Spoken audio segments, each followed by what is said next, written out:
వారే వా! ఈ మాదిరిగా ఎపిసోడ్ పోతాదని ఎవరు ఎదురు చూడలేదు. సీరియస్‌గా చాలా చాలా సూపర్బ్‌గా వెళ్తున్నది. అండ్ నా తెలుగు కొంచెం అటు ఇటే ఉంటది. ప్లీజ్ అడ్జస్ట్ చేసుకోండి. అండ్ వచ్చే ఎపిసోడ్ ఎట్లా ఉండబోతదంటే బిడ్డ ఎత్తుకొని అను వస్తున్నది. ఏం బిడ్డ ఇదని అందరూ ఇంట్లో చూస్తా ఉన్నారు. నేను మీ మనవరాలనే తెచ్చినాను అంటున్నది. మనవరాలా అని చాలా సంతోషంగా నారాయణ అండ్ అవ్వ మళ్ళీ వచ్చి పద్మావతి కూడా చాలా హ్యాపీగా ఉన్నది. అయినా ఎప్పుడు కుర్చీ ఎట్ట మాట్లాడుతుందో ఆ మాదిరిగానే ఎవరెవరో బిడ్డ ఎత్తుకొని వచ్చి నా చేతిలో ఇచ్చి నేనే అమ్మమ్మ నానమ్మ అంటావా, ఇది నా వారసు కాదు, నాకు వద్దు అని ఏందేదో మాట్లాడుతున్నది. అయినా అనుకు చాలా కష్టంగా ఉన్నా కూడా నాకనే ఒక బిడ్డ ఉన్నదని చాలా హ్యాపీగా ఫీల్ అవుతున్నది. దాంతోనే ఇప్పుడు ట్విస్ట్ ఏంద్రా అంటే అరవింద గారు బిడ్డ అని తెలిసిపోయిందంటే ఏం చేస్తారు, ఎట్ట ఇది అక్సెప్ట్ చేసుకుంటారని ఎవరికి ఐడియావే లేదు. అండ్ ఎప్పుడైనా అరవింద వచ్చి నా బిడ్డ ఇది అని చెప్పేస్తుంది.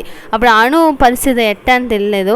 అండ్ ఇంకా ఒక సైడ్ వచ్చి ఈ బిడ్డ అక్క కూతురే అని ఖచ్చితంగా మన విక్కీకి తెలిసిపోతుంది. ఎందుకంటే ఆ మచ్చలు చూసి. అయినా అను నా బిడ్డ అని చెప్పేటప్పుడు మనం ఏం చెప్పకూడదు, ఓళ్ళ బిడ్డ ఓళ్ళే చూసుకునేలాగానే ఉన్ని అప్పుడే చాలా హ్యాపీగా మొత్తం పోతుందని ఈ మ్యాటర్ విక్కీకి మాత్రమే తెలిసినలాగా పోతుంది. ఇంకా ఏమేం జాలీ మ్యాటర్ కష్టాలు ఏం పెట్టుండారో వచ్చే ఎపిసోడ్స్లో చూస్తాం. And thank you so much for watching. Bye.